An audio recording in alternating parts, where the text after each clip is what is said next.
Okay, let's go.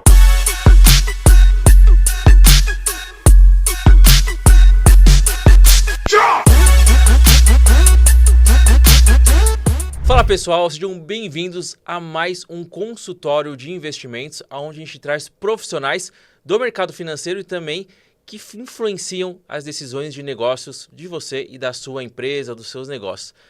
Hoje, o convidado, Felipão, é altíssimo nível, hein? Cara, tô honrado de poder participar hoje porque é especialista no assunto. Então prepara papel e caneta que sua cabeça vai bugar hoje. O currículo do convidado é extenso, então eu separei aqui uma parte, eu vou até ler porque é extenso, mas vamos lá. É o Miguel Fernandes, que ele é colunista da revista Exame e acumula as funções de diretor de inteligência artificial e coordenador dos programas de pós-graduação em inteligência artificial da Faculdade Exame. Então sabe tudo em inteligência artificial, a gente vai andar aqui várias casas para frente. Fundador da Witseed em eventos digitais, possui 20 anos de experiência na área de tecnologia, só isso. É conselheiro e investidor de startups de IA nos Estados Unidos, Índia, Portugal e Israel. Hoje mora em Lisboa, então é uma honra, conseguiu separar um tempinho aqui no Brasil para vir com a gente, lá em Portugal, com o filho Joaquim, de 6 anos. Muito bem-vindo, Miguel Fernandes. A gente se sente honrado de você participar do nosso programa hoje. Não, é uma honra estar aqui falando sobre inteligência artificial, um tema que movimenta a minha vida, que eu trabalho, como você falou, há mais de 15 anos, quase 20 anos, e que finalmente entrou na moda. Então eu entrei junto e estou aí surfando essa onda e todo dia falando de inteligência artificial com as pessoas, levando temas, desmistificando esse tema. E tô aqui, é uma honra minha. Obrigado pelo convite. Antes de a gente entrar nesses temas, a gente quer saber mais da sua história. Tá. Quando que você o que você estudou, o que você buscou e como que você foi cair nessa área de tecnologia e inteligência artificial? Eu nasci no Rio de Janeiro, como vocês podem perceber aqui pelo meu sotaque. Belesma, eu até falo belesma, bem puxado para brincar com esse sotaque lá do Rio. A minha família toda é da área de humanas. Psicólogo, meu pai, minha mãe, meu irmão, meu avô, todo mundo da área de humanas, psicologia. Mas eu sempre gostei muito de computador. Eu me lembro do primeiro computador que o meu pai montou, né? Não era uma coisa que você comprava pronto, né? Porque você tinha que comprar as peças, né? Então comprava a placa-mãe, a memória, o HD, a placa de vídeo, placa de som, o gabinete, fonte, enfim, todas as peças no hardware. E aí ele montou o computador, aí eu lembro dele ligando, isso foi em 1993. Caramba. Faz tempo. E aí ele ligou o computador, apareceu aquela tela, fundo preto, letras brancas, e eu digitei D-I-R, apertei Enter, e aí magicamente apareceu a lista de pastas de diretório do computador, e eu achei aquilo uma coisa assim inacreditável. Eu dou um comando no teclado, hoje é banal, né? Mas na época, eu dou um comando num teclado e aparece na tela um negócio que respeita o meu comando. Isso aqui é poderosíssimo, um negócio assim. E aí quando eu digitava CD Prince, né? CD de Change Directory, ele entrava num diretório do Prince, que era o nome de um joguinho que eu jogava, eu digitava Prince, apertava Enter, ele me jogava num mundo onde eu me tornava um príncipezinho, né, que tinha que resgatar uma princesa e lutar com os caveiros. Já joguei. Prince of Persia, clássico, né? E que hoje virou metaverso, né? Assim, mas aquilo ali era 30 anos atrás, 30 anos atrás. Nossa, nem me fale. Então eu fiquei muito aficionado por computador, assim, de uma maneira geral. Aí comecei também a empreender, então assim, na época do Napster, eu fazia MP3 para os meus amigos, sabe? Eu gravava música. Depois, numa época, eu comecei a converter fita VHS para DVD. Depois, eu comecei a consertar computador para os outros, ser o carinha de consertar o computador. E aí, chegou a faculdade. Preciso escolher faculdade e tal. E eu muito em dúvida, porque eu gostava muito de computador, de tecnologia, matemática, física e tal. Apesar de gostar também de história, geografia. E acabei optando por fazer economia e engenharia. Engenharia eletrônica, não existia engenharia de computação na época. Comecei fazendo os dois, impossível, não tem a menor condição. Fiquei indo um ano nesse sofrimento, tentando balancear. E assim, geograficamente era difícil, né? Porque não tinha aula online, não tinha nem internet. Então eu tinha que realmente me deslocar pela cidade, Rio de Janeiro, enfim, que já era super trânsito na época. Uma universidade, um era o Fundão, né, na UFRJ, outro era a UERJ, que era em, tipo, lugares opostos lá na cidade. Aí saí da economia, fiquei só na engenharia eletrônica. E a engenharia eletrônica tinha muito hardware, sabe? A gente usava um negócio chamado protoboard, que tinha uns cabos e uma coisa assim, que osciloscópio, umas coisas Tinha assim, que quebrar a cabeça, muito né? chato. Eu achava muito chato o hardware, porque o fio não funcionava, aí você tinha milhões de fios, tinha que descobrir qual fio não funcionava. Eu gostava do software, assim, a mágica para mim era o computador especificamente. Não era a rede, a tecnologia e era não tecnologia, a mecânica em si. Era ali, criar um jogo, né? Eu gostava de criar jogos. Eu deixei de ser um jogador de jogos. Depois do Prince veio, né? O Master System, o Mega Drive, Phantom, Super Nintendo, enfim, não vou aqui ficar expondo a minha nerdeza, mas eu passei por quase todos, ou eu tive, ou amigos tiveram. Mas em um determinado momento eu meio que cansei de jogar especificamente e fiquei interessado em criar jogo. Não quero criar jogo, quero, né, criar o meu mundo ali. Né? Tem um autor chamado Seymour Papert, que é um autor que é um dos criadores do Lego, assim, não criadores, mas ele imaginava o computador como uma espécie de Lego para ensino. E ele dizia exatamente isso, que tem um livro dele que se chama The Children's Machine, né, a máquina das crianças. Ele acreditava que o computador era uma máquina perfeita para as crianças, porque permitia que você criasse um mundo totalmente novo, totalmente imaginado lá dentro. Numa época que os computadores ficavam só nas secretarias acadêmicas, né? Os alunos, as crianças não tinham acesso. E aí criaram na UFRJ, lá na Federal do Rio de Janeiro, o curso de Engenharia de Computação. Não tinha, criaram, já estava lá há 1 ano. E aí migrei para Engenharia de Computação. Engenharia de Computação e Informação. Então fiz a primeira turma, que foi uma grande confusão, porque, enfim, era a primeira turma, então não tinha ainda... já tinham as disciplinas, mas não tinham os professores das disciplinas. Que ano que foi isso, Miguel? Foi 2004... 2005, alguma coisa por aí. Uma galera tava tudo migrando meio que pra internet nessa época, né? Ali Mais ou menos. 2000... Nessa época, nerd era xingamento ainda. Era xingamento. Mas tinha antigo, nerd, né? Era antigo. Mas tava começando a ter essa migração. Eu me lembro... Aí eu comecei a fazer... Começando o Orkut na época, né? Orkut. Era o Orkut, as comunidades e tal. E eu comecei a fazer um estágio na Gava Investimentos. Comecei minha carreira no mercado financeiro. Lá do Armínio. Entrei lá para ser o carinha da TI. Então, ali trocava a toner da impressora, criava a conta de usuário, etc, etc. E eu comecei... Eu não gosto de impressoras, nunca gostei de impressora. É um hardware, né? Primeiro que é um hardware, né? Já começa por aí. Segundo que é uma coisa que eu meio que nunca preciso e quando eu preciso não funciona. E quando não sei o que preciso, por algum motivo me chamam para resolver. Me chamavam, né? Na Gava. Deu pau no toner da impressora, chama TI. Por que é TI? Porque eu não fiz aula de desatolamento de toner, nada disso. Mas era a TI que resolvia. E eu tinha um carinha do back-office, ele chegava super cedo também, chegava 7 e pouco no escritório, aí ele ia lá para a impressora, ficava um tempão na impressora, aí grampeava um monte de papel, aí atolava, me chamava, aí chegava na mesa dele, aí ele ficava olhando o papel, olhava a tela e dava um tique no papel. Olhava o papel, olhava a tela, dava um tique no papel. Fiquei pensando, bom, se saiu da impressora, estava no computador. Se está na tela, está no computador. Então, provavelmente, eu posso eliminar a impressora da jogada. Fui conversar com ele e eu descobri que ele estava conferindo o extrato. Né? O banco dava um extrato, a gente tinha um controle dentro do nosso sistema, só que não era exatamente o mesmo texto escrito, né? Era diferente. Então, ele precisava conferir se estava certo. E aí, por exemplo, tinha lá compra de Vale, venda de Petrobras, compra de Itaú. Eu pegava tudo isso e classificava como operações de renda variável. Tinha lá emolumentos de futuro, corretagem de futuro, eu classificava como operações de futuro. Para que quando chegasse o extrato, aquela classificação já acontecesse automaticamente. O que eu estava fazendo é uma coisa chamada machine learning. Estava ensinando a máquina a aprender, aprendizado de máquina supervisionado. Se viesse um lançamento que não estava antes classificado, eu ia lá e classificava. Se ela classificava errado, eu ia lá e ajustava. Então, aprendizado de máquina supervisionado. E criei um sistema que fazia aquele processo todo, ao invés de demorar a manhã inteira, demorava alguns minutos. E, na verdade, ele já chegava e já tinha toda a conferência feita.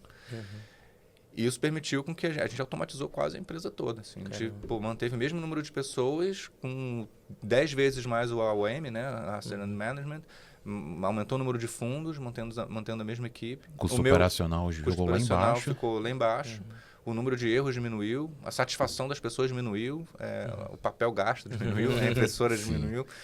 E o meu chefe, o CEO na época, o João Batista, que depois até foi para o Modal, para a Bolsa e tal, ele me tirou da área de TI e me colocou na área de operações. Falei assim, você vai bater cota.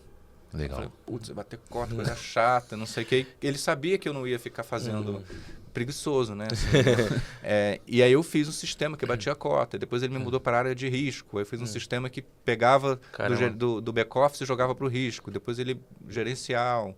Até um pouquinho na mesa, eu trabalhei administrativo. Então, passei por várias áreas da empresa. Fiquei na Gávea quase 7 anos, né? Tinha 10 pessoas na empresa. Foi crescendo. Vendemos para o JP Morgan em 2012. Caramba. Vendemos. Não, eles, né? Venderam. Funcionário. Venderam para o JP Morgan. E eu tinha feito todos os sistemas, mas não tinha uma área de TI, né? Eu era do back-office. Aí, não, vamos criar uma área de TI, agora JP Morgan, pô, cheio de regra e tal. Criamos uma área de sistemas, eu assumi a área de sistemas e fui para Nova York, assim, nunca tinha saído do Brasil, falava inglês super mal, mas não tinha ninguém para ir. Eu que tinha feito sistemas, tinha que ser eu mesmo, aí fui para lá. E lá eu conheci as startups, isso foi 2011, 2012, nunca tinha ouvido falar de startup.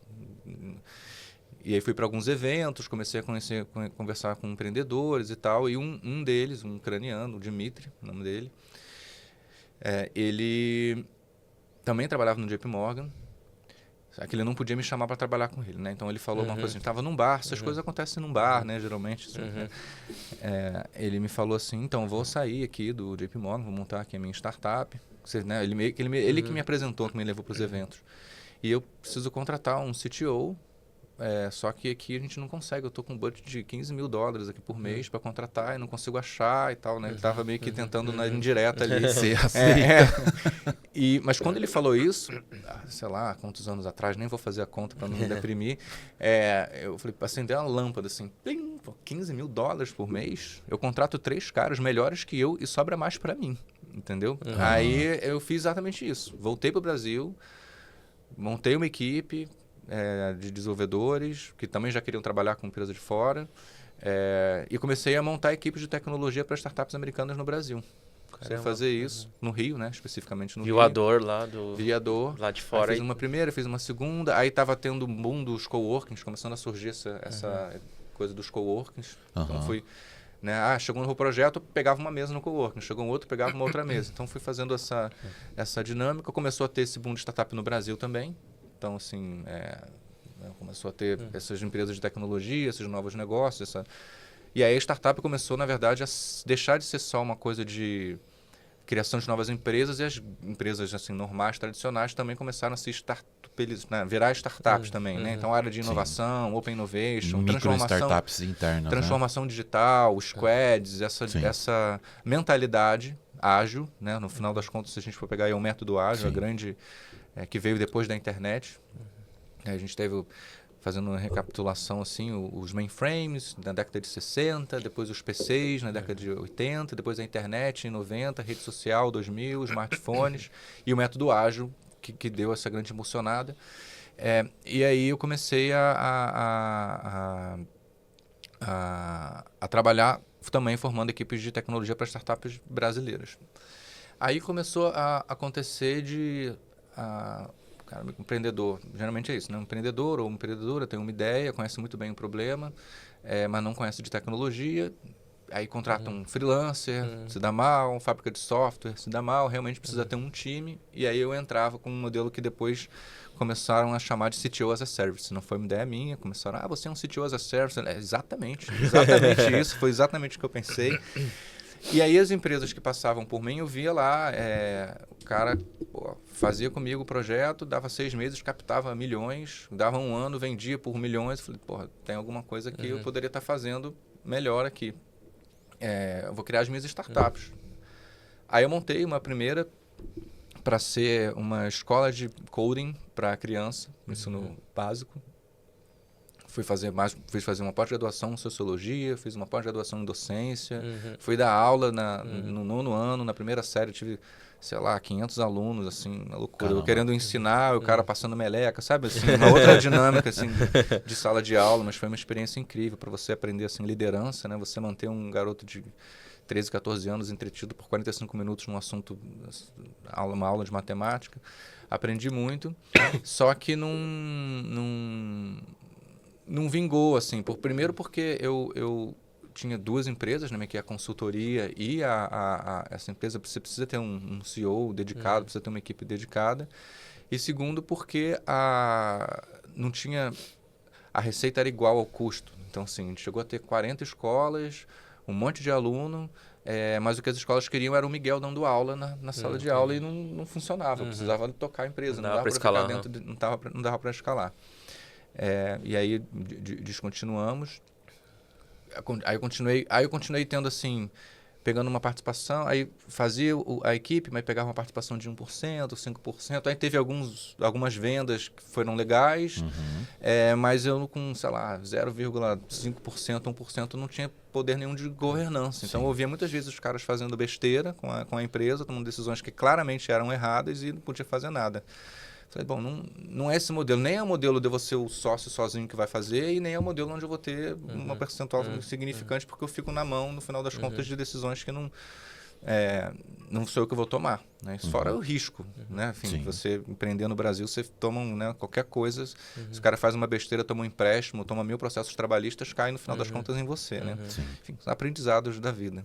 E aí eu conheci o meu último sócio, assim, acho que o empreendimento mais bem sucedido até agora da minha vida, o Bruno Leonardo. Ele estava fazendo o caminho oposto de mim, né? Ele é um cara de educação, ele tinha uma escola de negócios, parecido aqui com vocês, só que para gestão, Instituto de Engenharia e Gestão. Legal.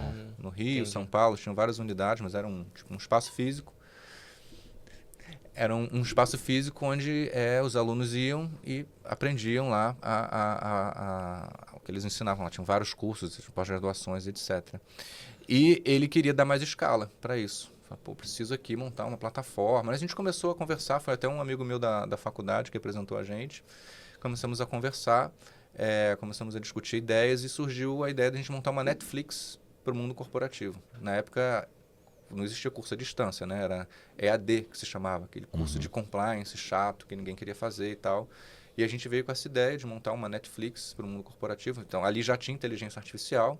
Então, o funcionário entrava lá, a gente criou tipo um chat GPT chamado Whitson. A gente usava o Watson da IBM, o Whitson era o primo do Watson, tinha essa piadinha, que entendia o momento de carreira da pessoa, conversava com ela, perguntava o que ela gostava, onde é que ela queria chegar e tal, pegava os dados da empresa também, que a gente vendia para a empresa, uma assinatura para a empresa. Então, a Eu Me Banco paga uma anuidade, os funcionários têm acesso à plataforma, conversam com o Whitson, assistem os conteúdos, a gente produz novos cursos, né, novos filmes, né, que era a ideia de ser uma coisa cinematográfica. Então tinha roteirista, diretor, ator, ser uma produção tipo um masterclass, tipo filme mesmo, né? Era esse o conceito de girar aquela ideia de curso EAD chato e fazer um negócio dinâmico, legal, com storytelling e com inteligência artificial ali por trás. E aí fomos crescendo, isso foi em 2017, 2016 a gente teve a ideia, tentamos captar, não conseguimos captar, fizemos bootstrapping mesmo, lançamos, que foi ótimo, na verdade, foi muito bom, muito melhor. E fomos crescendo, né? A pandemia foi um boom, né? Porque todos os treinamentos, as empresas são obrigadas a dar treinamento e todos tiveram que se digitalizar. Conclusão, ano passado, 2022, a gente estava com 20% do PIB brasileiro como cliente, equivalente. Caramba, era muita empresa.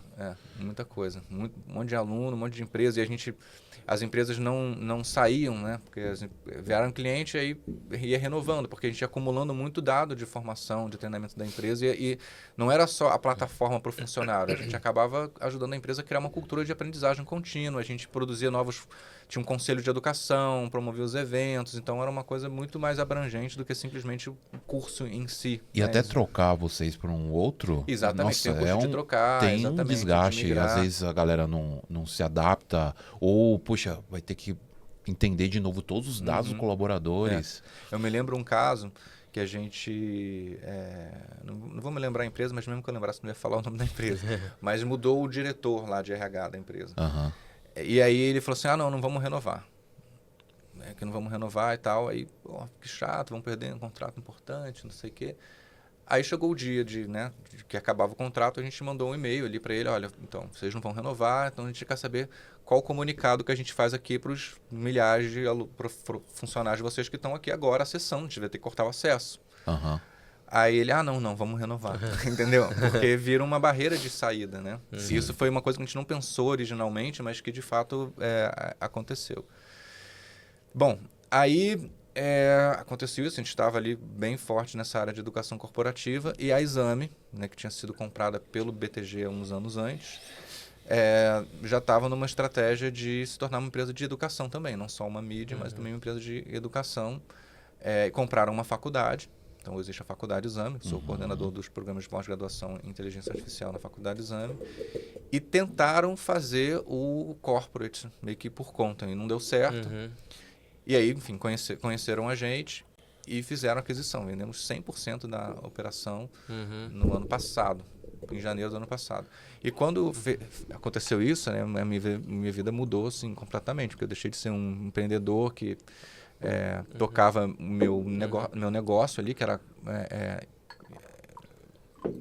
aquela dinâmica, né, de você lançar tudo muito rápido e você ter que fazer meio que tudo, né? Eu cuidava da área de educação, tecnologia, design, produção. Meu sócio cuidava da parte comercial. Então era assim, mas na prática assim, dava problema na contabilidade. Já estava eu e ele lá sentado para resolver o problema da contabilidade. Contrato e etc. E fomos para Exame, que é uma outra Qual ano que foi isso? Foi ano passado, janeiro do ano passado. E eu já vinha usando o ChatGPT na época 3 ainda, nem era o 3.5. E quando fez essa transação, a Exame já tem uma CTO excelente, né, excelente profissional, a Isabela, a gente estava até falando dela aqui, que vai ter filho em breve, talvez esteja tendo agora. Eu vindo esse boom da inteligência artificial, eu sentei com tudo fechado, assinado, pago, tal, resolvido. Beleza, agora o que eu faço, né? Eu não sou mais o empreendedor da Oitid, agora eu sou um executivo da Exame, não tinha exatamente um cargo, né, para mim.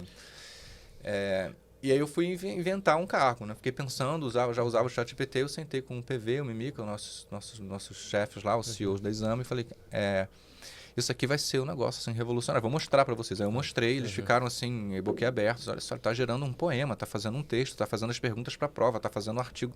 Eles viram aquilo, né, a velocidade, e eu falei, isso aqui vai mudar o mundo. E não tem no Brasil um curso de inteligência artificial para pessoa de negócio. Não tem. É tudo para o developer, para formar o developer, cientista de dados, etc, etc, etc. Vamos montar o primeiro MBA em Inteligência Artificial para Negócios do Brasil, o primeiro curso, e para chancelar isso, a gente vai ser a primeira empresa no Brasil a ter um diretor de inteligência artificial. O New York Times já tinha, o Financial Times já tinha, o Chief AI Officer, em inglês, fica super chique. Então, o próprio ChatGPT me ajudou a criar o job description, me ajudou a criar os argumentos que eu levei para eles. Compraram a ideia. A gente lançou o primeiro curso, virou o primeiro, o melhor e o mais copiado MBA do Brasil, Inteligência Artificial. Foi um super sucesso. A gente tem hoje, sei lá quantos milhares de alunos.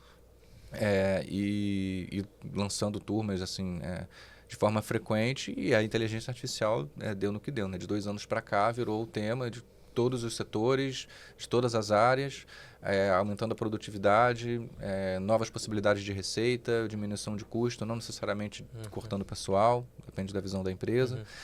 Novas ferramentas surgindo todo dia, toda hora, toda semana, e as que já existem sendo atualizadas com frequência também.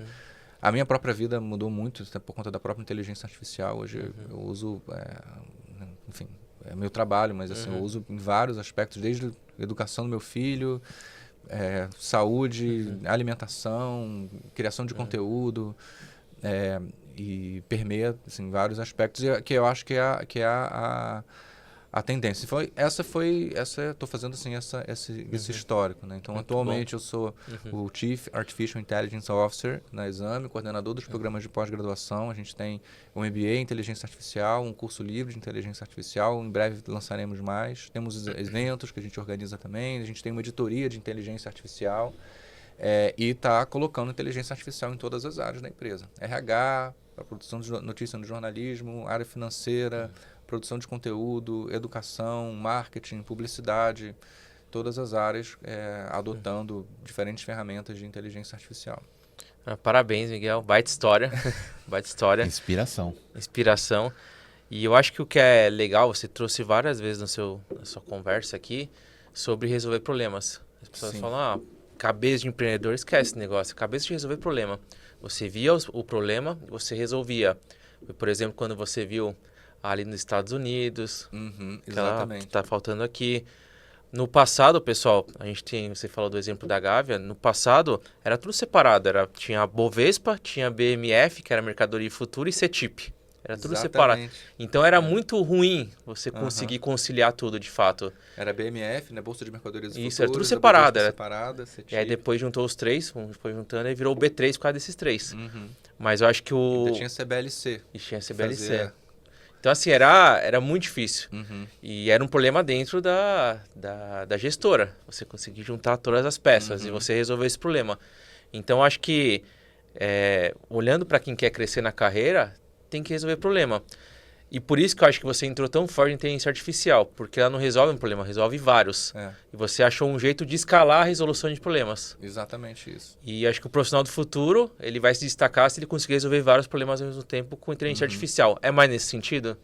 Total. Quando a gente fala assim, é bem comum, assim, eu quero usar a inteligência artificial na minha empresa. É uma pergunta assim, comum, né, que eu escuto. Eu volto com outra pergunta. Qual é o principal problema da tua empresa? Eu quero aumentar as vendas. Ok. Qual é o problema nas vendas? Por que não aumenta as vendas? Porque tem muito chamado e eu não consigo dar conta. Ok, temos um problema que a inteligência artificial pode resolver. Hoje na Exame, por exemplo, a gente está desenvolvendo um vendedor generativo. Ele faz o primeiro approach de venda, qualifica o cliente e depois escala para o vendedor humano. Então a gente faz um lançamento que tem, 100 mil inscritos mandando mensagem no WhatsApp, etc. Faz uma triagem desses 100 mil, 10 mil eram qualificados, então a gente não gasta o tempo com quem não era qualificado. Mas tudo parte de um problema. Tá? Ontem a gente fez um evento com a IBM e o CEO da Michael Page contou uma história eu não lembro exatamente a história, mas é uma história do Einstein, mas assim, a mensagem no final da história é assim, as perguntas sempre são as mesmas. O que muda são as respostas. Entende? Então, as perguntas continuam sendo as mesmas. Como é que eu aumento as vendas? Como é que eu diminuo o meu custo? Como é que eu me torno mais eficiente? Como é que eu aumento a minha produtividade? Né? São as mesmas perguntas. Então, quem sabe fazer as perguntas está sempre em vantagem. E o que você precisa é buscar as melhores respostas dentro do contexto que você está vivendo agora. E a inteligência artificial é, sem dúvida, hoje uma das principais, não, é a principal, né? É o novo paradigma do capitalismo, assim, vai mudar completamente a forma como a gente trabalha, como a gente aprende, como a gente vive, como a internet. Daqui a 2 anos, vai ser muito rápido, a minha previsão até ali final de 2025 vai ser aquele ponto onde a gente não vai lembrar como era a vida antes, que nem a internet. Eu vivi sem existir internet, só que eu nem lembro como é que era, sinceramente, eu nem consigo nem imaginar. Ainda mais assim, que eu estou cada dia numa cidade, assim, eu sou completamente dependente de internet, de tecnologia, a ponto de não imaginar como seria possível. E eu já estou com a inteligência artificial nesse ponto. Eu não consigo imaginar como é que seria minha vida sem inteligência artificial.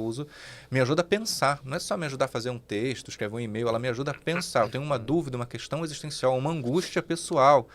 Ela conversa comigo, ela me tira dúvida, ela me ajuda a organizar o meu pensamento. Porque a gente pensa com palavra, né? Quando eu estou pensando aqui, antes de falar, às vezes eu acabo falando antes de pensar, mas geralmente são palavras que a minha cabeça vai formando. Então você pega um ChatGPT, um Claude, um Gemini, são ferramentas que produzem pensamento, eles não produzem só texto, né? E me ajuda a pensar. O Steve Jobs dizia que o computador é uma bicicleta para o cérebro, né? E quem conduz a bicicleta é um ser humano. Eu gosto dessa analogia, porque a inteligência artificial é algo que me faz ir mais longe, com menos esforço. Mas eu preciso decidir a direção. Eu que escolho o que eu vou fazer com aquela ferramenta. Eu que dou o prompt, eu que vejo a resposta, eu que interajo. Então essa é a dinâmica. E é sempre para resolver um problema.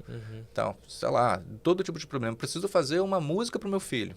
É exatamente um problema, né? Mas preciso fazer uma música para o meu filho. A inteligência artificial me ajuda. Preciso ensinar para ele que verduras e legumes. A inteligência artificial me ajuda. Me transformei em legumes, assim, fiz umas. Ou então eu preciso. Eu fiz um dos nossos cursos que eu mais gostei lá a Witseed virou Exame Corporate. Inclusive, você quer levar, ó, vou fazer um jabazinho, quer levar um curso de inteligência artificial para sua empresa, letramento em inteligência artificial, os cursos da Exame Corporate são incríveis. E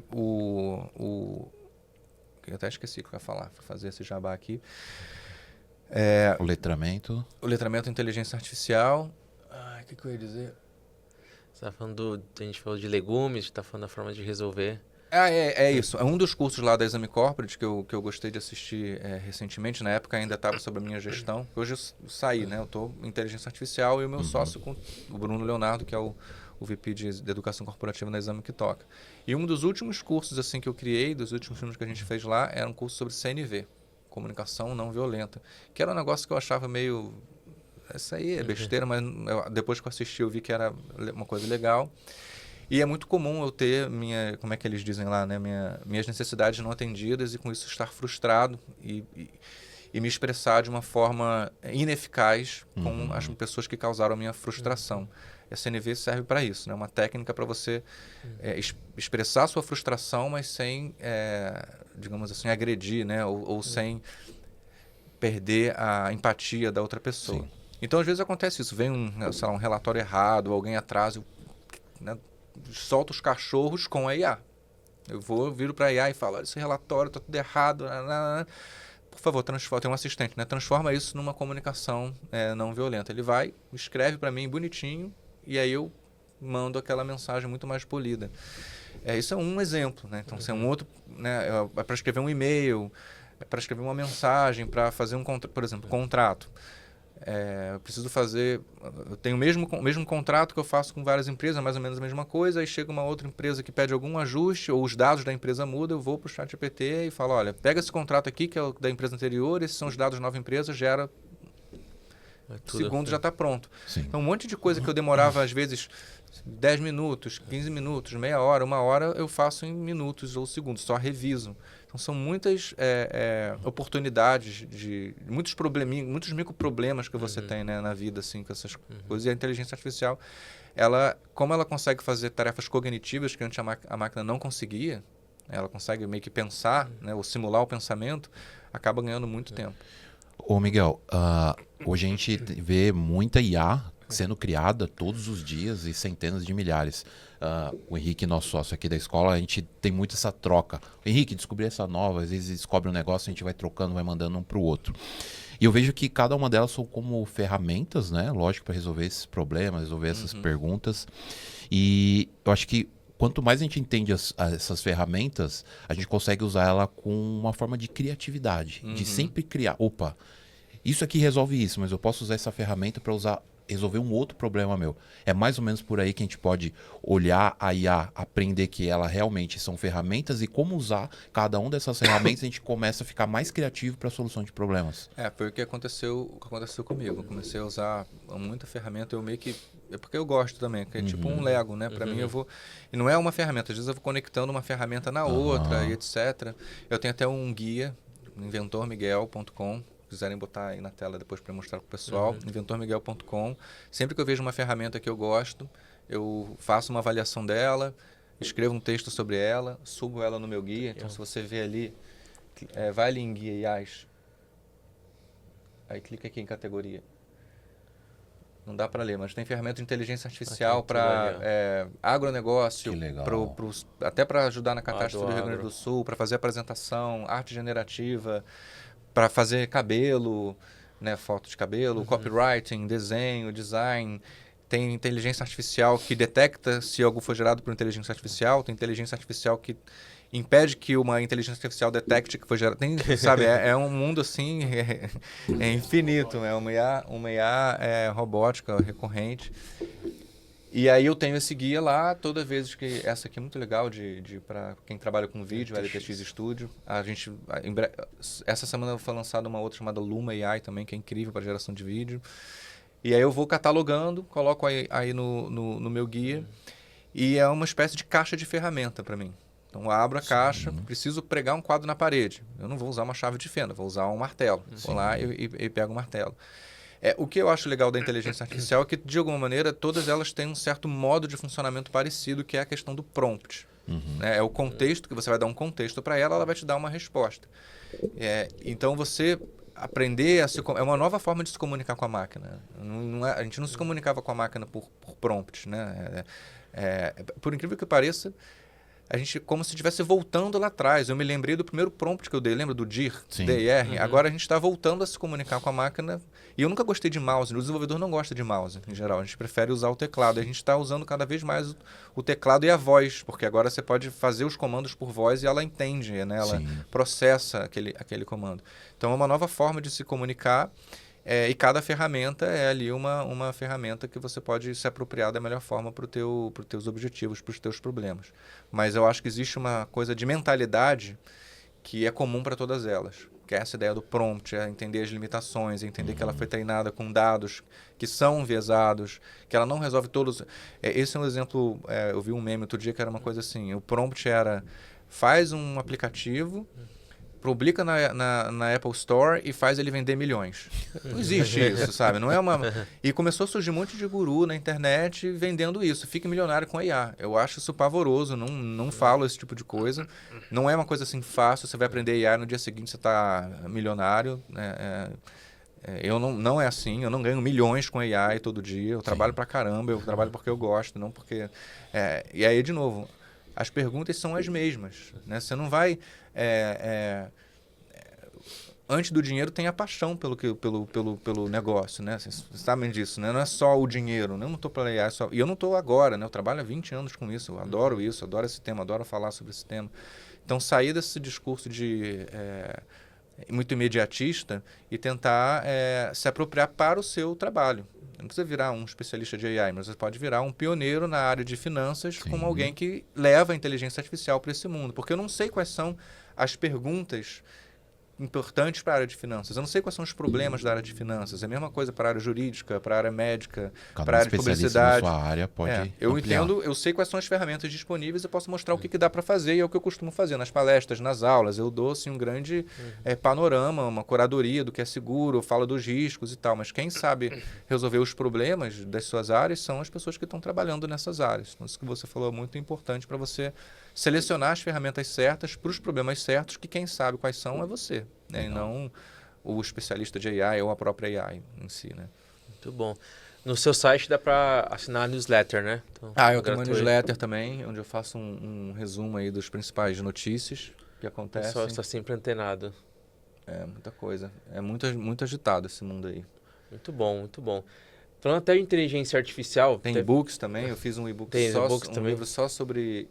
olha que legal o título do livro, eu achei super criativo. Luz, imagem e ação. Que legal. Legal, né? Engraçadinho. Foi a IA que trouxe esse... Não, esse não foi a IA, não. Foi eu que pensei mesmo. Muito bom. Que eu ia trazer até alguns temas específicos de IA, sobre o que o Tom Hanks reclamando ali... Essa parte da IA, tem uma parte perigosa que a gente tem que ficar de olho, da população às vezes não buscar mais conhecimento, só ficar em IA. Qual que você acha que é a linha tênue ali para a gente crescer com a IA ou a gente se diminuir com a IA?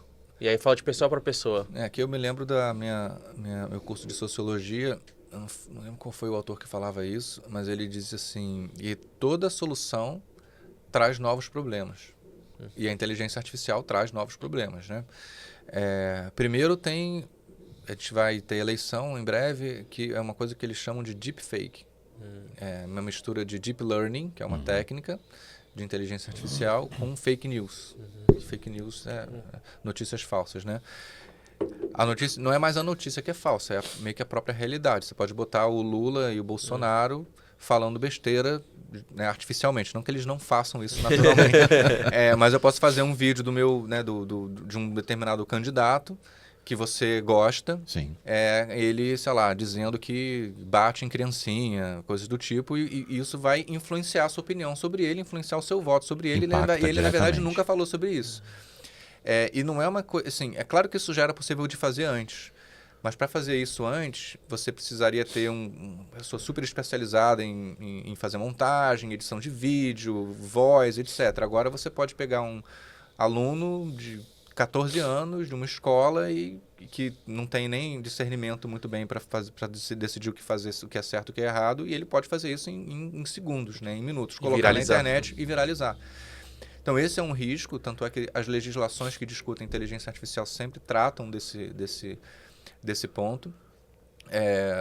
Um outro exemplo, teve um caso nos Estados Unidos de o criminoso, porque pode ser usado por crime. Pode aumentar a minha produtividade, que eu sou, né, um profissional que trabalha, né, e tem um emprego digno, né, assim, um emprego assim, não criminoso, né? Eu sou um cara honesto, que ganha meu dinheiro honestamente, mas o criminoso também tem a produtividade dele aumentada. Então esse é um caso que eu costumo comentar, que aconteceu nos Estados Unidos, o criminoso ligou para a casa da família, um momento que os pais não estavam, atendeu a filha, que tinha, sei lá, seus 10, 12 anos, ligou 1, 2, 3, 4 vezes e capturou a voz dela e clonou a voz dela. E aí, em um determinado momento que a filha não estava em casa, os pais estavam, ele ligou e botou a filha falando, só que era a voz clonada da filha, pedindo dinheiro, fingindo sequestro, esse tipo de coisa. Então é um risco, isso é um risco. Eu, por exemplo, com a minha família, com os meus amigos, tenho um código. Se eu ligar, você tem um código. Se eu pedir dinheiro, essas coisas, a gente tem um código ali, mesmo que seja a minha voz, mesmo que seja a minha imagem, vocês não acreditam. Então, é a mesma coisa. Assim, o que é real meu está nas minhas mídias. Você vê em outro lugar, não necessariamente sou eu. Então, o deepfake é muito realista e tem ficado cada vez mais realista. Tem uma que é mais brincadeira, que é o Silvio Santos apresentando o Jornal Nacional, isso ficou famoso, esse meme. Então, tem essa questão da deepfake, que é séria. Tem a questão da armamentos autônomos, que é bem sério também. Imagina que eu tenho um drone com inteligência artificial, que eu mando um comando assim, sei lá, mata tal pessoa. Um prompt. Vai lá, um drone, inteligência artificial, imparável, Vai que foge de tudo, reconhecer. que reconhece. E eu posso ter mas eu posso ter um enxame de milhares e que seja o prompt assim, se eu perder a guerra, destrói o mundo. Sabe? Isso não é uma coisa assim, isso é uma coisa possível. Assim. Tanto é que muita gente tem vídeos na internet sobre isso, armamentos autônomos, é o nome do termo técnico. E a gente não sabe, não é que nem a energia atômica, que existe uma regulação internacional, que, né, existe um controle, você meio mal sabe o que os países estão fazendo ou não. Esse tipo de tecnologia a gente não sabe o que Israel está fazendo, o que a Rússia está fazendo, o que a China está fazendo, o que os Estados Unidos está fazendo. Portanto, as regulamentações em relação à inteligência artificial são muito sensíveis nessa parte também, de armas. Não pode botar IA em armas, por exemplo. Também é um risco. E tem a questão dos vieses, né? A gente está numa sociedade, né, que tem vieses, que tem preconceitos, que tem uma história, e a inteligência artificial tem essa história lá dentro. Então, se você virar para ela e pedir assim, me dá uma foto de um CEO de uma grande empresa. Se você fizer esse prompt, é muito provável que ela te dê a fotografia de um homem branco, de terno, sei lá, aqui na Faria Lima. E aí as pessoas falam assim, mas tá vendo, a inteligência artificial é preconceituosa. Não, você que fez um prompt ruim, porque ela faz uma estatística. A maior parte das pessoas nessa função, nesse lugar onde você está pedindo, que ele tem uma coisa de geografia, tem essa característica. Se você quer outra característica, você tem que ser explícito e melhorar o teu prompt. Sim. Então, tem essa questão também de ser uma ferramenta que pode, digamos assim, homogeneizar ou dar mais escala para os preconceitos que a gente... Se você usar errado, ela vai dar escala para uma coisa errada, né? É uma coisa que dá muita escala para tudo que você faz. Então, tem essa questão dos vieses, que é uma questão assim, educacional, de ensinar as pessoas a usar. Não vai eliminar viés, você precisa fazer isso no nível do prompt. Você precisa fazer isso com o teu pensamento crítico em relação ao que a inteligência artificial te dá. Ela não vai te dar a resposta certa. E tem que lembrar que a IA também está aprendendo ainda, né? E a IA está aprendendo e vai continuar aprendendo sempre. É machine learning, tem ING no final. Ela está aprendendo continuamente e você precisa estar ensinando ela continuamente também. Aprendizado de máquina supervisionado, né? Você precisa supervisionar o tempo todo, revisar o tempo todo. Nenhum texto meu sai sem eu ter lido antes, né? Enfim, isso é uma parte importante. E um último ponto é a cibersegurança. Tá? Então, imagina que o criminoso, eu já dei o exemplo aqui antes, né? Mas um criminoso pode agora usar a inteligência artificial para criar vírus de computador mais potente, para tentar adivinhar a senha das pessoas mais rápido. Imagina que, sei lá, a gente usa aqui o nosso robô lá de vendedor artificial da Exame. Está lá rodando, funcionando, aí um hacker descobre como invadir ele e começa a conversar com os nossos leitores E joga para outro e link joga depois. para outro link depois. Então, assim, são preocupações novas, né? Novas soluções trazem sempre novos problemas. Eu estou aqui fazendo, né? A gente tem no MBA uma disciplina só sobre isso, Importância os riscos e como mitigá-los, da IA. A sexta disciplina do MBA, da Exame, em inteligência artificial. Então é um tema super importante que não é à toa que os países estão criando. A União Europeia criou a sua regulamentação, os Estados Unidos criou, o Brasil ontem teve uma discussão, ficou postergada para a semana que vem, para tentar lidar com esses novos desafios que aparecem, e tem a questão dos empregos também, né? Que vai ter um deslocamento, né? Assim, vai ter valorização de um certo tipo de trabalho, desvalorização de outro certo tipo de trabalho. É claro que se a gente olhar as outras revoluções que a gente viveu, a coisa se ajustou ao longo do tempo, mas durante o tempo onde o ajuste não tinha acontecido ainda, vidas foram destruídas, empregos foram perdidos, pessoas ficaram desamparadas. E como é que a gente aprende com essas revoluções anteriores para minimizar esses efeitos? Ainda mais num cenário onde o Brasil, por exemplo, é extremamente vulnerável em relação aos outros países. A gente vai só consumir o que os americanos vão produzir, os americanos e os chineses, como é com as redes sociais. A gente vai pegar a nossa riqueza. A gente tem o banco de dados de saúde mais importante do mundo, que é o SUS. A gente tem uma diversidade genética que nenhum país tem. Diversidade genética, cultural, gastronômica, linguística. São 200 milhões de pessoas. As espécies de animais, de plantas. A gente tem clima diferente. Clima no país diferente, inteiro. sotaque, enfim, tudo, né? Assim, é um banco de dados riquíssimo. E o Brasil é uma espécie de grande tubo de ensaio, vem sendo, né? Estados Unidos e China produzem, a China até produz com mais escala, a Índia dá os talentos, a Europa cria as leis, e o Brasil, a África são um tubo de ensaio, né? Então a gente vai ficar nessa posição de ser meros consumidores. Como é que vai ser a nossa posição? Eu sempre falo isso nas minhas palestras, nas aulas. Assim, que se você está aqui, você é 0,5% da população brasileira, você tem obrigação de aprender, porque você tem oportunidade, privilégio de estar aqui, de disseminar esse conhecimento, porque senão a gente vai ficar para trás. Tem que construir a solução brasileira de inteligência artificial. Pode usar de fora, que eu não estou contra usar, mas você tem que pensar nos problemas locais. Você pede para a IA fazer a foto do Saci Pererê, ela não sabe. Pede para fazer uma foto de uma acarajé, ela não sabe. Feijoada, até feijoada sabe, mas sabe, a gente vai... Isso acaba virando uma arma de quase colonização, sabe? Como foi o Instagram, como foi o Facebook. Não é à toa que os Estados Unidos proibiu o TikTok lá. Não é de birra. É porque realmente aquilo é uma arma que pode ser usada para monitorar, né? E para influenciar os eleitores, os cidadãos americanos a tomar decisões que, na verdade, favorecem um outro país concorrente, no caso a China.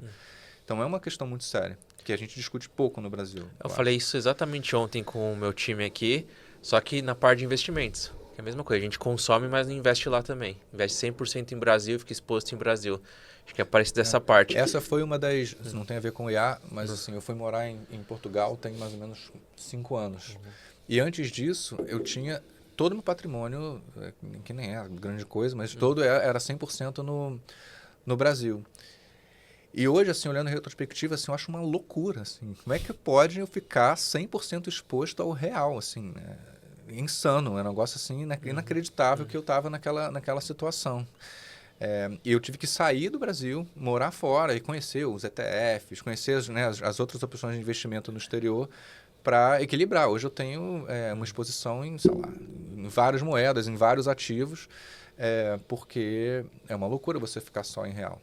Mesmo que você more aqui, entendeu? Mesmo que você, o Brasil vai crescer, tá, tudo bem, mas mesmo assim você tem que diversificar o seu... Vocês sabem melhor do que eu. Diversificar o risco e investir fora também, né? E essa parte é legal porque até eu estava visitando mais empresas agora em Miami e eles falam exatamente a mesma coisa. Quando você faz uma aplicação aqui no Brasil e você coloca uma parte no exterior, apita lá, alto risco. Então é regulação. Então é uma conversa, inclusive, com a Ambima, de ela entender, de falar, alto risco se você monta uma carteira 100% em Brasil, aí sim tem que apitar alto risco. Exatamente. E não, mas é seguro. Você coloca 100% CDB, nossa, é muito seguro. Não. Então é toda uma regulação, uma conversa que parte daí, quando fala de investimento. Você trouxe um ponto que pra gente é muito importante, que é a empregabilidade. Em termos de empregabilidade, quem que tende a perder o emprego e quem que tende a sair na frente para conseguir os novos empregos? Se o seu trabalho é um trabalho robótico, você vai perder o emprego. Assim, isso não tem como. O capitalismo ele está o tempo todo tentando maximizar o lucro, tornar as coisas mais eficientes, aumentar o consumo. Então, se uma máquina consegue fazer o seu trabalho, é muito provável que quem toma a decisão de contratar você prefira colocar uma máquina, porque a máquina não reclama, a máquina não se cansa, a máquina é mais fácil de treinar, ela não tem sentimento, enfim. Então, eu sempre falo isso. Encontra no seu trabalho o aspecto que não é robótico e foca nisso. Geralmente é a sua capacidade de comunicação, são as habilidades humanas, né? A sua sensibilidade. Assessor de investimento, por exemplo, ele não é uma pessoa que simplesmente lê uma planilha, monta outra planilha e manda para o cliente. Eu tenho assessor de investimento, ele conhece a minha vida no detalhe, ele sabe a minha história, ele sabe como fala comigo, se der merda, ele tem o jeitinho de me contar. Provavelmente conhece a sua família. Conhece a minha família, conhece a minha vida, conhece o meu contexto, conhece os meus desejos, conhece os meus planos. Sim. Às vezes é quase que até meio que um psicólogo, né, que me acalma ou então me segura e fala, tá, né, vamos. Então não e é humano. Eu não quero conversar com um robô sobre esses assuntos. Eu quero conversar com um ser humano, que acaba se tornando até amigo, né? Sei lá, paternidade. Meu filho não quer um robô. Então tem momentos com ele que a gente está andando ao ar livre, conversando, né, junto, afeto. Então, assim, tem um livro chamado 9 Regras para Você Ser a Prova do Futuro, de como é o nome? Kevin Rose, um escritor americano, onde ele fala exatamente isso. Se eu for numa lojinha ali embaixo, comprar uma estátua de madeira e te dar, é uma coisa. Agora, se eu vou na floresta, derrubo a árvore, pego um talho de madeira, faço com a minha própria mão, te dou, né? É uma outra coisa. Então você precisa cada vez mais, eu acho que a gente vai precisar cada vez mais colocar a nossa verdade no trabalho que a gente faz. Muito autenticidade. E passar essas partes mais robóticas, geralmente que a gente não gosta de fazer, para a máquina fazer, entendeu? E sair de uma vai exigir uma exigência de você mudar. É uma mudança mesmo na forma de trabalhar. Você não vai fazer da mesma forma. Você vai ter que sair da zona de conforto, vai ter que aprender a usar uma nova ferramenta, que nem quando... Imagina que o cara, quando surgiu os computadores, ele fala assim, não vou usar o computador. Não quero usar computador, não vou usar, isso aqui é do demônio, não quero usar computador. O que acontece? Vira uma Kodak. Então, eu acho que é mais sério as empresas que vão quebrar por não estarem usando do que exatamente as pessoas perderem o emprego. Porque as empresas que entenderem isso não vão deixar as pessoas perderem o emprego, porque as empresas dependem de pessoas. O Armínio Fraga me disse uma vez, no elevador, a gente estava subindo para o escritório, né, ele entrou junto comigo, e ele falou para mim nessa época do JP Morgan, ele falou assim, a Gávea, ele está falando das empresas, mas a Gávea são pessoas e sistemas. Então, os empresários sabem disso. Então, pessoas e sistemas. Sempre tem pessoas. Não existe uma empresa sem pessoas. Inclusive, a própria empresa é uma pessoa jurídica, composta de pessoas físicas e sistemas. Então, você precisa estimular que as pessoas usem essas ferramentas para que elas possam produzir mais, para que elas expandam as suas capacidades. Não vai faltar emprego. Não vai faltar emprego agora. Vai exigir uma transformação nos empregos que existem hoje. As pessoas vão começar a trabalhar de uma outra forma. O médico vai trabalhar diferente, o advogado vai trabalhar diferente, o assessor financeiro vai trabalhar diferente. E essa frase é um clichê, enfim, nem gosto muito dela, mas não é à toa que é um clichê. Não é a inteligência artificial que vai tirar o seu emprego, é alguém que sabe usar a inteligência artificial que vai tirar o seu emprego. Se tirar o seu emprego também, porque não necessariamente você vai ficar sem emprego. É mais ou menos essa minha visão sobre a questão dos empregos. É uma evolução já de muito tempo, né?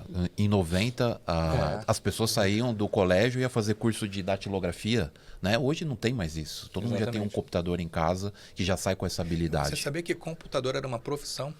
Computador. Computador era a pessoa que pegava a tabela que estava no papel e computava, ou seja, colocava dentro da máquina do computador.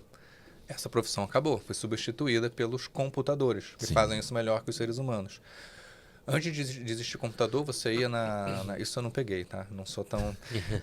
mas meu pai pegou, ele conta essa história. Você ia no mercado, tinha alguém que fazia conta. Tipo, via os produtos, tinha uma máquina de calcular para saber quanto você ia pagar. Não era, né, passava...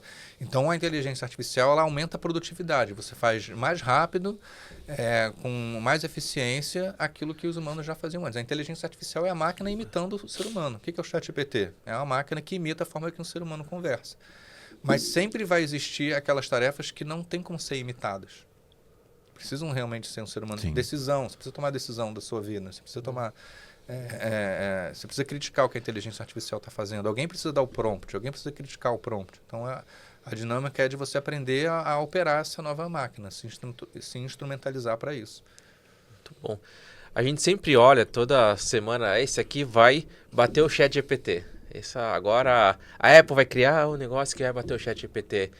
A Google criou e bateu o ChatGPT. Tem algum melhor que o ChatGPT? Como que funciona essas diferenças quando fala de inteligência artificial? Tá, o que eu mais gosto de usar para texto se chama Cloud AI. É uma ferramenta de AI criada pela Anthropic. É o ChatGPT da Amazon. Os textos são muito bons, são melhores do que o ChatGPT. Quando eu quero fazer uma pesquisa assim que quer dados mais atualizados, eu uso o Gemini, porque como tem o Google ali por trás, coisas em tempo real, ele acaba sendo melhor. E para as outras coisas eu uso mais o ChatGPT, assim, que ele escreve mais rápido, e ele tem a parte de análise de dados também, que é muito legal. Então, subo uma planilha, subo um PDF, subo alguma coisa, ele resume para mim um contrato. Quando eu preciso gerar arquivos, né, ou gerar coisas que são mais... Por exemplo, tem que fazer como é que eu faço a minha coluna da Exame? Eu gosto de entrevistar empresários que estão usando inteligência artificial. Eu uso uma inteligência artificial para transcrever. Eu pego a transcrição, jogo no Cloud AI. Ele já tem ali um prompt, né, com a minha estrutura de coluna. Ele pega aquela entrevista e transforma no meu texto. Eu copio o texto, colo no Word e termino de editar lá. Ele é bom para isso. Agora eu quero, por exemplo, fazer um resumo de uma planilha com vários indicadores financeiros. O Cloud não faz isso. Aí eu vou para o ChatGPT, colo a planilha lá, ele me dá o resumo. Às vezes eu até uso as duas. Então o ChatGPT gera um texto que não ficou muito bom, eu jogo no Cloud, ele melhora para mim. Eu vou usando diferentes ferramentas. O ChatGPT ele é mais completa, né? A gente chama de multimodalidade. Então, ele tem texto, ele tem áudio, ele tem imagem. Em breve ele vai ter vídeo, então ele acaba sendo mais fácil de usar, porque eu consigo, de um mesmo prompt, né, na mesma interface, eu gerar imagem, analisar um arquivo, gerar um arquivo, mandar áudio, ouvir também, que ele tem a função de áudio também, conversar com ele. E o Cloud não, por exemplo, o Cloud é só texto. Tá? O Gemini ele é melhor para texto também, e é melhor para fazer pesquisa, porque o ChatGPT não é tão bom para fazer pesquisa. Mas em termos de geração de texto, hoje a melhor que tem é o Cloud AI, é o Anthropic. E eu estava vendo um corte seu falando do robô aqui em São Paulo. Você tem um robô para fazer palestra? Como que funciona? Hoje eu estarei no robô. Então explica um pouco mais sobre isso, porque é diferente, né? Tá, eu vou explicar assim, imagina, sabe aqueles aspiradores de pó de robô? Sabe? Sei. Eu já tive vários modelos, chamava Rose. O primeiro que eu tive chamava Rose em homenagem a dos Jetsons, chamava Rose. Aí meu filho quebrou ela porque ele judiava dela, enfim, pisava, etc. Aí morreu a Rose. Aí eu tive um outro que se chamava Rosita, mas é sempre em homenagem a Rose lá dos Jetsons. Então imagina que é um aspirador daquele ali com um cabo de vassoura, né, enfiado nele ali, e na parte de cima um iPad. Visualizou, né? Só que esse robô ele é conectado na internet, então eu posso estar de qualquer lugar com o meu teclado aqui, aperta a setinha para frente, ele anda para frente, aperta a setinha para trás, ele tem uma rodinha, né? Ele anda para trás, vai para o lado, aí eu posso ficar mais alto, mais baixo, então eu vou nas palestras quando eu não posso ir de carne e osso, o meu robozinho lá vai, dá a palestra, depois fica ali circulando, conversando com as pessoas, fazendo networking. Pelo robozinho. E eu faço até essa analogia quando eu estou falando por ele, que é muito legal. Eu viro e pergunto assim, então vocês estão vendo aqui um robô que tem uma tela com a minha cara. Como é que vocês sabem que sou eu mesmo? Nossa, aí fica todo mundo olhando assim, porque eu não tenho como provar que sou eu, poderia ser uma AI. Vocês viram que dá para fazer imagem com AI? A única coisa que faz vocês acreditarem que eu sou eu mesmo é a fé que vocês têm na minha humanidade. Coisa, inclusive, que a IA não tem fé, não acredita em nada. por trás de toda a máquina tem sempre um ser humano, né? Literalmente. Sim. Eu estou aqui atrás de uma máquina. E a inteligência artificial é a mesma coisa. Tem sempre um ser humano. Não tem essa a IA vai substituir o ser humano, porque por trás vai ter sempre um ser humano criando a IA, gerenciando a empresa que criou a IA, usando a IA, ensinando as pessoas a usar a IA. Tem sempre um ser humano. Por trás do computador, por trás da máquina, tem sempre um ser humano operando aquela máquina. Tem mistério. E isso lembrou bastante, você fazendo essa interação, do que era a proposta, ou é a proposta do metaverso. E você acha que metaverso já teve até o Facebook mudou o nome, foi um hype muito grande. Você acha que vai voltar? Você acha que já era? O que você acha pro futuro em relação ao metaverso? Então, desde a época que nerd era xingamento, a indústria de tecnologia começou a vamos ficar cool. Né? Quem é que é cool? É a galera, o artista, a galera da moda, né? E a moda tem a tendência de moda. Todo ano você tem a nova roupa, o novo estilo e tal. Então é isso. Ano passado era metaverso, ano retrasado era metaverso, depois teve as NFTs. NFTs bastante. Depois teve as meme coins, os criptos, que vai voltar, né? Provavelmente ano que vem. Agora está a inteligência artificial, o metaverso, realidade virtual e tal, né? Então o metaverso foi uma moda ali na época que estava todo mundo em casa, cansado de ter aquela mesma reunião no Meets. Pô, vamos fazer uma reunião aqui num joguinho do Mario, né? Então virou essa onda, mas acabou virando uma coisa maior e que tem uma utilidade muito específica em certos nichos, né, de simulação, por exemplo. Imagina que eu quero simular uma cirurgia. Um médico pode usar um metaverso para simular uma cirurgia. Sim. Piloto de avião já usa isso há muito tempo. Então, eu acho que o metaverso é menos abrangente do que a inteligência artificial, mas é um termo de marketing como a própria inteligência artificial é. Né? Assim, vende. Inteligência artificial vende. Metaverso, uma época, vendeu. Não vende mais. Mas pode ser que volte depois. A Apple lançou o óculos, né? Que eu não usei ainda, mas tem realidade aumentada, realidade virtual, para você se inserir no metaverso. A Meta também tem um óculos de realidade aumentada.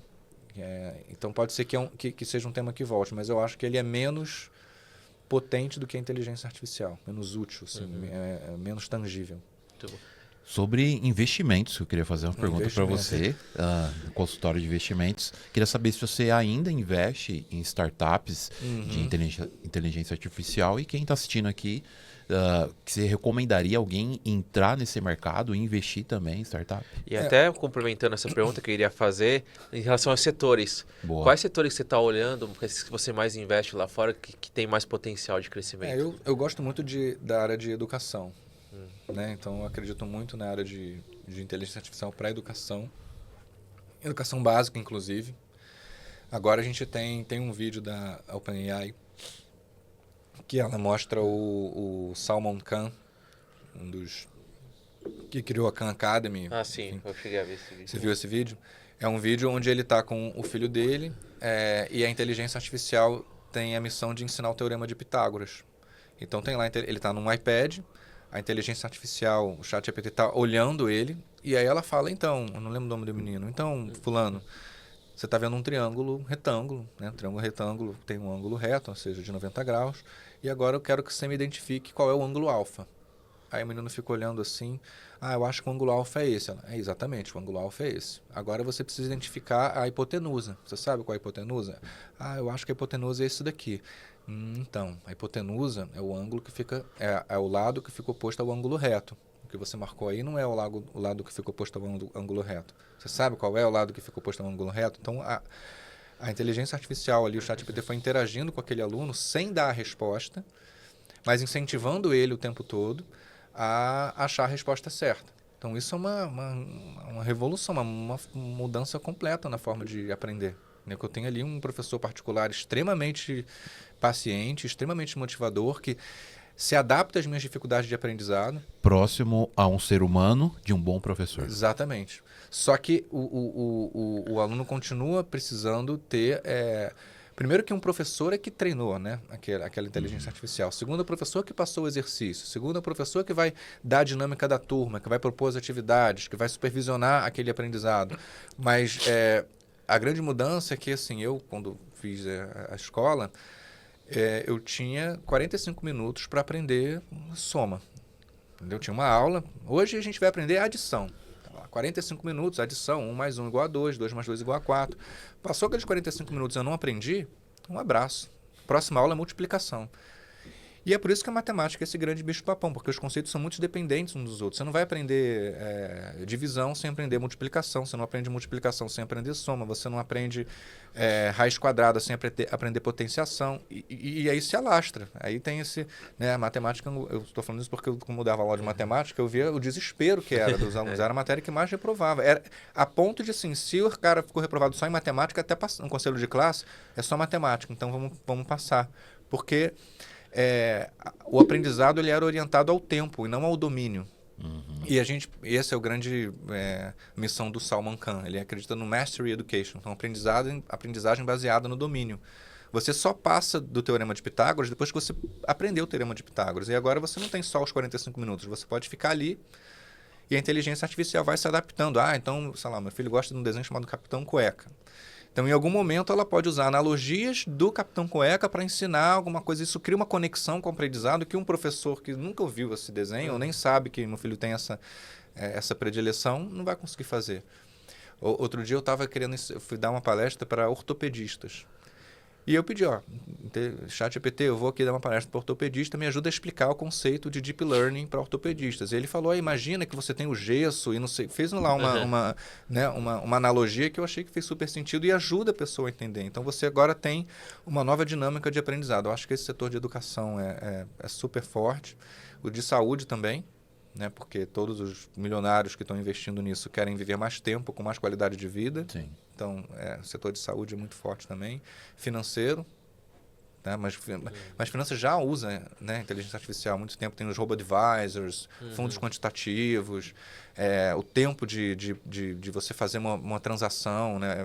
Você pode ter um robô fazendo essas transações. Fintechs no Brasil ficam fintechs muito no forte, Brasil né? muito forte. A Nubank, C6, Inter. Acho que, e no Brasil tem o agro, né, que é muito forte. Uma vez fiz uma conversa com a Tânia Consentino, presidente da Microsoft, fiz essa pergunta para ela.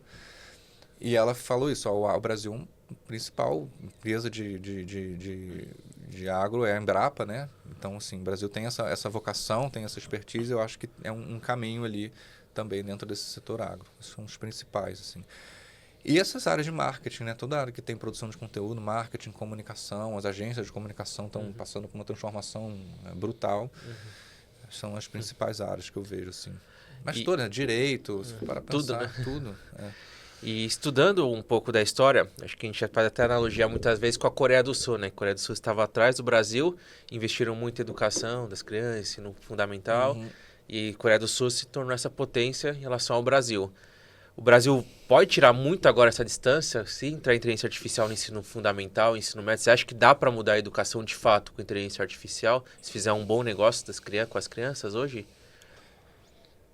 É uma pergunta difícil. Eu acho que não é uma coisa que vai ser... inteligência artificial não é mágica que vai... Certo. E tem um problema anterior. Para você usar a inteligência artificial, você precisa ter um equipamento, né? Um telefone, um computador, você precisa ter internet, você precisa ter... Eu dei aula no Rio de Janeiro para uma comunidade lá chamada Santa Marta, comunidade Santa Marta. E por acaso, eram só meninas que vieram, eram 4, 5 meninas, para ter aula de programação. Isso antes de inteligência artificial faz um tempão, isso. Na época que eu estava montando lá a empresa de ensino de programação.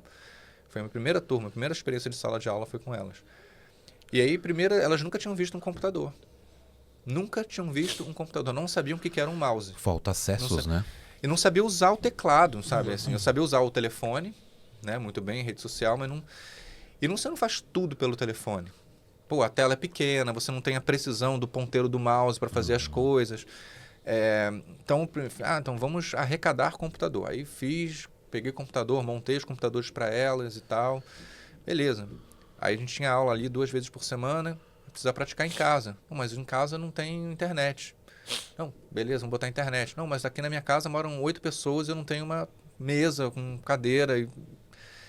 Aí a outra pegou, vendeu o computador para pagar a festa do filho. Então, né, não é o problema do Brasil não é falta de inteligência artificial, o problema da educação brasileira. São questões que são muito anteriores a isso. Agora, a inteligência artificial pode ajudar é a partir do momento que a gente tem uma estratégia para isso, que seja bem formulada, que dê condições para as pessoas aprenderem. Não é só ela tem essa dinâmica de ser um complemento poderosíssimo para a atividade do professor. Mas se você não tiver, de novo, condições de a pessoa aprender e assimilar aquele conhecimento, não adianta tanto. É como se fosse assim, ela está 3 etapas à frente, a gente está 3 etapas atrás. Um outro país que é uma referência, né, no ensino assim, de transformação é a Índia. Né? Se você pega aí o CEO do Google, o CEO da Microsoft, todos têm origem indiana. A Índia se tornou ali um grande celeiro de talentos que o Brasil poderia ser. Mas é difícil, é uma equação difícil. Eu não sei como resolve o problema da educação no Brasil, mas eu sei que a inteligência artificial pode ajudar. Tem um projeto lá no Rio também, numa escola pública chamada Solar Meninos da Luz. Acho que é esse o nome. E um professor, assim, meio que, aí é uma iniciativa meio que pessoal, né? Não é uma coisa, uma estratégia, né? Por isso que se discute muito a regulamentação, mas assim, qual é a estratégia para a inteligência artificial, né? E aí foi lá, esse professor teve essa ideia, começou a ensinar inteligência artificial para os alunos. A maior parte desses alunos, os pais têm comércios locais ali na própria comunidade, eles começaram a usar a inteligência artificial nos negócios dos pais. E mudando os negócios, a venda, o bar, o cabeleireiro e tal. Então, esse para mim é um bom exemplo, né? De você pega a inteligência artificial, ensina para... Mas é uma escola pública que tem uma estrutura, e eles já conseguem dar um sentido para aquele aprendizado no próprio local onde ele mora. Isso eu acho incrível. Dele, né? Isso eu acho incrível. Esse tipo de iniciativa eu acho muito legal. Isso pode causar uma transformação grande. Mas, assim, a inteligência artificial foi um meio, né? E não exatamente o que causou, né, a transformação. Bom demais. Lucão, coloca o Instagram do Miguel aqui na tela para o pessoal seguir. Inventor Miguel. Se você procurar lá Inventor, provavelmente eu sou um dos primeiros. Então tá ali, ó, Inventor Miguel. Tem ali, ó, alguns cortes dessas participações do podcast, tem conteúdo. Tem ali os Eu reels. posto quase todos os dias. É bom para estar sempre antenado. Então, a gente tem o Instagram, tem a newsletter, tem o YouTube também. Inventor Miguel. Tem o LinkedIn. Esse YouTube. Tem o site mentormiguel.com também. Temos a editoria de inteligência artificial da Exame. Então, assim, tem 2 jornalistas que ficam o dia inteiro só cobrindo inteligência artificial. Legal. Olha aí a generativa. Então, Tem o o guia de newsletter, o inteligência guia que eu artificial. achei fantástico esse guia. Dá para usar bastante, né? Bom demais. Muito conteúdo. A gente é uma referência em inteligência artificial no Brasil. Tem pra tudo. A moda, pesquisa, produtividade, reconhecimento de voz, marketing, música, podcast. Você ter uma inteligência artificial que você pode mandar o link desse podcast e ela te dá o resumo do podcast. Então já testa, já pode testar já. Pega o podcast e já testa. Muito bom, pessoal, muito bom. Miguel, muito aprendizado aqui. Obrigado, viu? É um prazer, foi tudo meu, foi uma honra. Muito conhecimento, vou acompanhar cada vez mais próximo mesmo, porque é importante. E eu acho que o que você trouxe aqui de lição é para o colaborador não olhar só para o emprego dele, mas olhar para a empresa dele. Exatamente. A empresa dele está se reinventando, a empresa dele está querendo crescer, porque uma vez que ele está bem, está no emprego, mas a empresa não está bem, ele vai acabar perdendo emprego. E não com a inteligência artificial, mas por conta da empresa que não se reinventou. Acho que esse é o maior aprendizado que eu trago aqui para a gente estar sempre crescendo, sempre trazendo coisas novas e tem que estar atento a isso. Obrigado pelo... Muito bom. Esse foi um insight muito importante que eu tive aqui. Felipão? Mesma coisa, insight, lá na sua época de Gávea, que você foi mudando todas Automatizando as tudo, né? automatizando, fora as ferramentas, e eu vou consultar esse site aí todo dia aí para pegar ferramentas novas. Obrigado, foi uma honra estar aqui falando com vocês. A honra é nossa. Obrigado. Você acompanhou esse episódio do Consultório de Investimentos. Muito obrigado. Eu te vejo no próximo episódio. Tchau, tchau. Valeu. Okay, let's go.